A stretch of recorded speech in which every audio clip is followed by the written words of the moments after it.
All right, everybody, we're back in business. Spent the first 10 minutes of the pre-show debating, is it Cognizant? Is it a soft Z? How do we say this tournament? It's the Honda Classic to me. It's the Cognizant Classic to us. There's golf on the horizon. We're in Florida. Early AM sweats. I cannot wait. I'm Ben Rasa. Eytan Shander joins me. And this man, I'm not going to say it pains me because we're on the same team. But man, A little bit, a little bit. you're on one right now. Early season PGA has been kind to you. Jake Knapp, EVR, first round leaders. You must be feeling good heading to the Florida swing. I think we found a little momentum here, Yeah. couple of areas, right, to attack, including the first round. We'll talk a little bit about that, maybe a strategy with it, but it was awesome. The entire week from Thursday through Sunday on the Discord, just knowing that I can watch something on the computer or TV and immediately have the phone ready to go on the Discord. And, 10, 20 people out there riding a putt from Jake Knapp. Knapp starts off looking awful, Ben. And, I'm getting should I cash out? Should we cash out on these tickets? And it was an awesome ride. And I think that makes so much of it to be able to share these plays in the Discord. But yeah, I mean, EVR first round leader. We shared the second round leader. We got Knapp a little bit late in the third round at 5-1 third round leader. And then we took it home 40-1 at the end, man. So normally when you hit a 35-1 ticket on Thursday, you're good for the week, but we needed just one more 40-1. Never hurts. Obviously, the other side of that coin is me with the finish. My Sammy Valaki man was rooting for him. I had a pretty good week, all in all. It's been the story of my 2024. I've been really happy with it, but I have been close, really close. Benyon was close. Bez was as close as it could get. Yeah. The Finn was very close, but that's good because it comes with the territory. Last thing before we dive into this board, each week, me and Eytan, we're going head to head. We take a 200-1 plus guy and we just match him up in a head to head. I am 1-0 because Eric Barnes just beat Ryan Moore. By a stroke. It doesn't matter. A win's a win, my friend. But let's get into this board. Let's get into this tournament. One good thing, they may change the sponsor. You said, what did you say it was? An insurance company? Cognizant. I believe it's an IT company. IT company. Don't listen to me. Right. But the place remains PGA National is PGA National. We know what you need to do. And when I think of Florida golf, I think of water. I think of precise irons. I think of alligators. Not that that's really relevant. But what do you think of when you think of PGA National when we start to craft out our card? Wind and water. The two W's, right? That's it. It's and here's another thing too: wind, water, and what do you call it? Right? Like self-masochism or whatever. Like when you torture yourself on purpose. Nobody wants to play this course outside of people who love these conditions, and they're sickos, and they're going to win us some money this week. Don't get me wrong, but look, even Rory, who kind of just has to get back into this thing on tour. There are so many reasons why, even though it's a great historic golf course, Ben, that you shouldn't play in Florida as a whole. And yet the wind and the water, not enough a deterrent. We have a couple of guys who have actually fared well here despite not having a good year. So I'm kind of interested to see where we take this conversation. Yeah. I mean, my thing with Florida golf is you have to understand how high the variance is. There are times when you hit a drive and it gets into the rough, and if you hit it a foot left, it's a penalty because you're in the water. That doesn't happen in California much. You're in the rough or you're in the worst rough. You might be under a tree and you can pitch.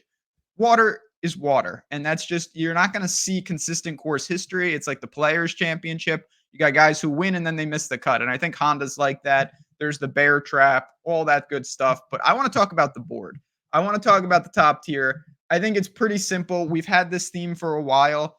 Last week we had it. You have Rory, and then you got everybody else. Rory's the clear favorite. If you're using a boost and you want to maximize the boost, I think you could look to Rory. But it's Rory. I'm not betting him at 7-1, even though I think, of course, he's a very real shot to win this tournament. Are you taking that same approach, or do you actually think you could bet Rory at 7-1? I'm not betting Rory at 7-1, nor am I betting him which I think, look, as long as you are getting ahead of every other book, it's something we've both mentioned here countless times. There's no real bad application of the 300 odds on DK. I would use it for probably a shorter guy, but Yeah. I'm not going to use it on Rory. I actually used it.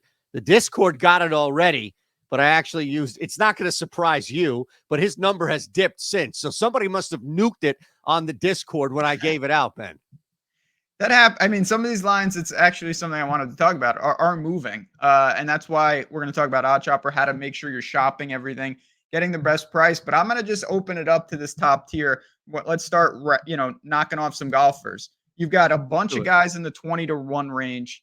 Who is the guy that you think has the best chance to compete against Rory? Is it your boy Eric Cole? Is it Ben Eytan? Is it somebody else? Well, look, I didn't even have Benny on like my top 5 until I saw the tweet that went viral yesterday on Monday, which was fantastic, right? Like, I love Benny on.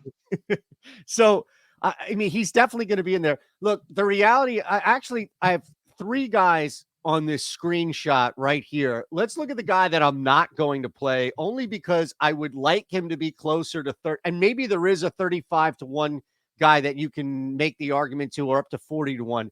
But I just think JT is a little short here at 30 to 1, and not a guy that I would truly, if I can find 35 to 1, I'm intrigued. If I can find anything higher than that, then I absolutely would take a play on him. But I'm going to take him off in the sense of, I just think it's a little too short. I'd like to try and maybe angle some matchups or something along the lines of a top 20 even. But look, the 2 guys at the top of our screen right now are going to be the 2 guys that I would talk about. And first off, it's Eric Cole. I have to bet Eric Cole. Although, look what he's done. I mean, he's moved into the top 40, top 33 or so in the world. He's finishing events strong. He's able to take on. This area is not new to him or foreign to him. The Florida area where he's played in plenty of times as a kid too. So Russell Henley is the other guy, only because, Ben, I'll jam them together. Cole is an auto bet for me. I have to bet him. But the one guy I wanted to really start with is Russell Henley. Not necessarily the best stretch, but you look at how he plays in courses that he likes and he's familiar with. I think that can correlate to a spot this week, especially when we talk about wind and weather and really water being such a key factor. Yeah, I mean, and Henley, 8th in 2020, 3rd in 2021. He's an iron guy. When he putts, he's an elite putter. When he doesn't putt, he's a terrible putter. I get it. I'm going to make a quick case for a guy who's completely the opposite in the sense that he's, to me, the best player on the screen. There's no doubt, but he might be playing the worst of any of them. And that's Matthew Fitzpatrick. Yeah. Matthew Fitzpatrick is a world-class player. He has not looked good. He got cut at Genesis, which was only a 70-man field. And it's because of his irons. His irons have been just bad. He's lost in 5 of 6 with the irons. And that's all super concerning. The thing that sold me on Fitzy is that I looked last year and he had lost in 7 straight events with the irons. He came to Florida at API and he gained and he came in 14th and he flipped the switch. And I think there is something to that. Doesn't mean automatically he does that, but he's an elite Bermuda putter. This is his type of course. And Matthew Fitzpatrick is, when he's in form, he's 28 to 1 in majors. Like, this is not a major field. I'm going to macro buy that in the sense that I will bet on resume over form and just think that Fitzy can get in the mix if he can flip his irons. Yeah, I think there's another guy in this tournament too that is a lesser version of the buy low scenario here. And you're basically banking on 2 things. One, look, there's no argument whatsoever. Not only the best guy, and look, stop with this Shane Lowry love, unless you've got love for him and we could talk about it. I like Shane Lowry in life, but not particularly. Me too. I'm not betting him this week is my Neither point. am I. But Fitzpatrick, like if Fitzpatrick is just playing even keel golf and he's not playing horrific, his number has to be in what, less than 2 to 1, I would, or 20 to 1, I would think, right? Yeah, He's probably 16, in the 18. He's second on the board. Exactly right. This is a great buy low spot for him, and the talent is there as well. And look, your bank, and I'm going to use this same argument for somebody else, assuming that you don't get to him first, but you're basically banking on the fact that this is not a guy who is worse or bad enough to stay this way. And at some point, things are going to even themselves out because of such a talent that Matty is. Look, I think that's a great find by you at 28-1 for sure. All right, I want to work down, and then we will talk about, again, we've mentioned Odd Chopper a couple times. We mentioned the Discord. I've had the questions, and my favorite question in the world. If you're going to send me a tweet or a question, I want the question of how do I get in your Discord? How do I sign up? We're going to tell you that in just a second. But I scrolled down to the 35 to 40 to 1 range. It's kind of that mid-tier, next tier. When you see that, what is catching your eye here? Who are you looking to buy? There's really only one guy Okay. that, and I just want to double check on my end, as I just, when I look at this range here, like Corey Connors fits some good spots. Don't get me wrong. Jaeger comes off a great week at Vedanta. Look, even Sepp, I think, has been, when he's hot and when he's on, this is a guy that you can start to look as a course fit. But I'm going to go Keith Mitchell. And I probably am taking a small hit, Ben, because of how well he's played over the last 2 weeks. But this is also a guy that has familiarity and I think loves this champion course here. This is, again, a guy who is playing, unlike Henley, who's had a little ups and downs outside of Sony, of course, where he likes to play. But I think Mitchell at 40-1, 40-1 for Keith Mitchell is absolutely okay for me. Yeah, I mean, Keith Mitchell is there's a couple guys like this on tour to me. They're counterintuitive. Like, I think of Keith Mitchell, I'm like, oh, he's such a bomber. He needs, give me a 7,800 yard course. Not really. He actually does better at these more technical tracks because when he clubs down, he still can get that distance, but it limits the erratic nature of his driver at times. And he's proven that. We've seen Keith Mitchell do it. He's a wild card. 40-1, again, that just speaks to why you want to shop. And I'm going to give you a guy that you want to shop as well, and that's Adam Svensson in the same range. He's up to 55-1 at BetMGM, but he's 40-1 at a spot like FanDuel, and that's just mixing and matching using Odd Chopper again to make sure that you're just learning. And why would you pay for less return? I mean, what's the point of doing that? If it's simple to get a better number, get it. And that's kind of where I'm going. But this is a fascinating range that you mentioned. A lot of names, but I'll be honest, not a lot of outright plays for me in the four guys that I can get on board with. If you told me you wanted to bet Berger or Jaeger at 40, I get it. They didn't make my card so far. Yeah, I don't have, I really don't have anybody else in that range. Again, like I'm tempted. Well, actually, you know what? If you wanted to look at, do you have to go down even more to get? No, here he is at 40-1.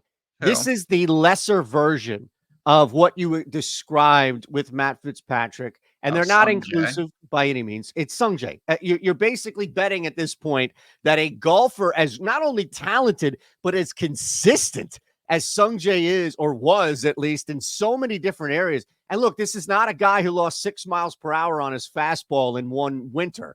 Like, this is much deeper than that. But I think a lot of times that stuff mentally can be corrected, as opposed to like chasing a different club or chasing a new caddy or changing your ball, things along these lines to try to fix something. Sungjae regroups, and all of a sudden he's on the leaderboard Saturday and he has a shot to close something on Sunday. It's a risk, though, Ben. Oh, huge risk. But if you're going to risk, you might as well fully leverage. Like, I'd rather bet Sungjae as an outright than a matchup than a top 20, because I think all his downside is miscut. He's lost 4 straight with the irons, and it's been bad.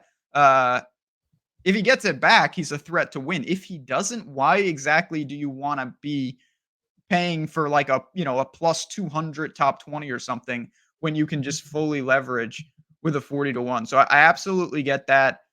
We're going to get serious. But before we do, I want to just mention right off the top, again, we took a little victory lap because we love to celebrate, and we were celebrating all Sunday in Discord. It's not just us. That's the best part about it. It's everyone together. People saying, I haven't bet golf before. I threw a couple bucks on this guy and I got a whole day of entertainment and I made some money. That's what we love to hear the most. And it's right there for you. The picks, the Discord, and then the tools. Again, I can't speak enough to how important having a process is and understanding the market and seeing these tools in action. If you're saying, I've seen people throw around the word tools, I've heard about these tools, but never seen them, the best way to do it, in my opinion, is come in for a week. The link is below. Don't commit for a month of something that you're unsure about. Come in for a week and test it out. Say, I'm going to use it for the Honda. I'm going to use it for this week's college basketball, and we're going to see what we can get. I'm all about that. It's right there. Picks, access, tools. Link is below. Come on in, and we'll see you in the Discord. Simple as that for us. Now, getting back to the board, let's see what we got. Because again, I sold that so well. Eytan, he said, I'm going to peace out, but that's fine. I only have a couple golfers left here. I'm going to my guy, Bez, naturally. I go to talk about Bez, you just leave. You say, I got to go. You're muted. I can't hear you. But I lost internet or power Oh. or something, and it just kicked me out, man. Hey, you didn't miss anything. I made a great argument on why people should come on in and bet Bez at 60 to 1 with me, because I already did this. This is my guy. He's been so close this year. It's going to happen. Runner up at Amex. He's gaining 3 straight top 30s, irons. This is the type of course.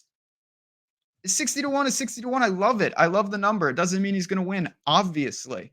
But I am very confident that Bez has the right skill set. I'm very confident in his recent form. And I do think there is something to gain, even though it's crushing to me and to him, to be in the thick of it on Sunday. You know, you get that experience. If he's in the thick of it here, he'll be able to draw on what he did at Amex. And I love that number at 60. Bez is on the card. Man, I might just have to tell you here now, depending on how crazy we get overall, but I don't know really how deep I want to get. I mean, look, EVR, you just saw the volatility for him, and that's why on a first round leader, he's fantastic. You know, Gim's another guy who came on strong. Look at that, 60 to 1 on DK, 70 to 1, right? Yep. On FanDuel. He's a guy that I would put a small sprinkle on like first round leader, because I don't know how much again, you're talking about guys here who I like.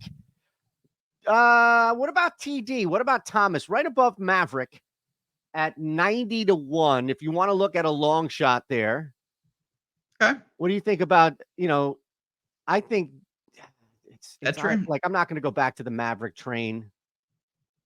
Now we're getting crazy, so I don't want to. Yeah, this is about the ceiling. I mean, Thomas Detry is someone I actually have a pretty good feel with. I shorted him really hard last week, and he did nothing. Do think this is a much better course for him. I didn't really look at that number, I'll be honest, but 90's pretty interesting. For me, this is where, again, it's fun to talk about these long shots. There's just so many names. You just want to make sure you're not my advice always is take a couple guys. Don't take 15 guys unless you're really, really looking for a sweat and you're putting such a small dollar amount. Because I know it seems like 100 to 1 shot's always going to win, but realistically, these guys are priced like this for a reason. But yeah, he's down there. Even a guy like, I mean, scrolling down, Carson Young at $120. I like the way he plays. I was on him last week in some iterations. Thought he represented himself pretty well. That's another name to keep in mind, but I do want to throw out kind of one guy, and then we'll get to I hope you've got your pick. I do. Okay. You're going to love this. I would have used, I just want to tell people, I would have used Justin Lower, but he's only 170. Justin Lower is an interesting name to keep an eye on. You're going to see me over on the stochastic side talking about him for DFS purposes. I like the way he played. He was third in Mexico. He's a player. Great in Mexico, yeah. But yeah, that's about the extent of what I've got for you here in the outright section. But, top 20s, first round leaders, matchups, there's a lot more as we get tee times that we can look to. And again, we will take care of all of that on Discord. But what do you have on the bottom? And then let's do our matchup.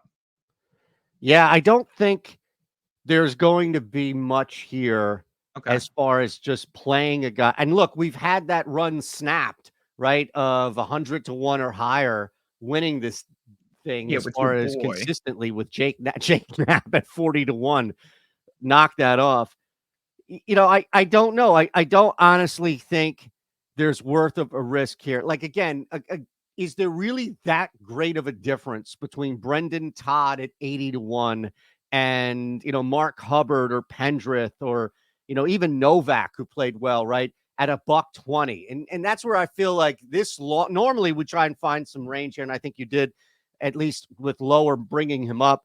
But I don't know. I mean, there are a couple of guys in this 80 to about 140 to 1 range where nothing truly jumps out. And then what are you betting on? You're betting on hope, right? Like you're betting on something. Pendrith ruined a lot of people's day. And I think that's another thing where, like Ben Silverman, right? The guy comes out and he had this huge couple of days, and then day 4, and now he's back to a $150 to 1. Even your guy Sammy's at a $150 to 1. I don't want to play these guys in such a weak field. I would rather take a shot where we are at the 200 to 1 range and go a little higher. Yeah, again, I think you just need to structure. Some of these guys will be like Billy Ho might be a top 20 play for me, something like that. He's Florida, obviously he's a Gator, right area of the world for him. But all right, for people that don't know, like I said, before we get out of here, we're doing this every week. You're going to take one guy north of 200 to 1. I'm going to take that guy, and we're going to match up. And whoever wins gets 1 point. I'm up 1-0. Do you want me to go first or second? No, you go first. Well, I guess what does winning get you, right? Like in golf, know, right? If you win the hole, like the Super Bowl. Tee off next. Do I want to? Yeah, I think I should get to go first, because then if I take your guy, I get to choose. Well, that's my fault for losing, right? That's I doubt you're going to take my guy, but go ahead. No chance, because I'm taking my guy, who we hadn't seen him play in 4 years. 4 years. And he came in 65th at Waste Management, and he lost 6 strokes putting. And that is my man, Bud Cauley. He's 200 to 1. Is Bud Cauley going to win the tournament? No, don't be betting him in the outright market. But I'm going to put him up against whoever you're rolling out there. I will take Bud Cauley and his god-awful putting any day of the week. That's fair. That's fair. I went a different way, and I put some stress and emphasis. I mean, we're talking about a guy 200 to 1, so as much stress and emphasis as you can on just not blowing up, avoiding bogeys, and scrambling, right? I mean, we saw that even his nap was tested at Vedanta with You're going to have to scramble here. If you're coming from Mexico thinking you're going to get a break, it's just not going to happen. K.H. Lee, he ranks in these categories, my friend. He's probably sitting at 200 to 1. There he is. Oh, but 200 to 1 on FanDuel. That's where I found him. That works. So, you just got to find him. There it is. Just got to find someone in that range. He qualifies. I'm telling you, this is top 40. If he's even in that market, or like worst or withdrawal. It's going to be one or the other for TPC Lee, baby. I mean, the guy's a player. When he gets going. All right, there you have it, everyone. And hit us in the comments. If you had to back a head-to-head matchup, Bud Cauley versus KH Lee, who are you going with this week? And my final thought, I'm glad you said this. I should have mentioned this. This is not 30 under. This is 10 under wins, 12 under wins. This is a different type of golf in Florida. And if it's windy, 4 under wins. It could be an absolute torture chamber. But I think we did some good work here. Quick recap. Then we're going to bounce on out. You see the guys kind of on the screen right now. Some of the longer shots.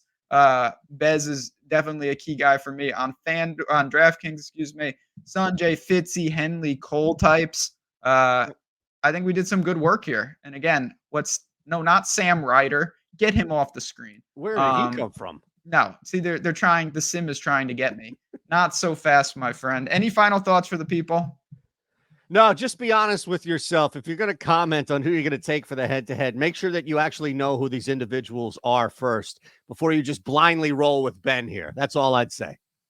I love it. Friends, appreciate it. If you have any questions, let us know. And make sure to sign up for OddsShopper if you're interested in taking it to the next level. Again, that link is below. You can click it and read about it, and you'll see me, Eytan, and the entire OddsShopper crew in there. But there it is. For us and the Cognizant Classic, let's cash some tickets. We'll do it again. Make sure you subscribe to OddsShopper Golf on your way out. It's appreciated. And we'll see you next week.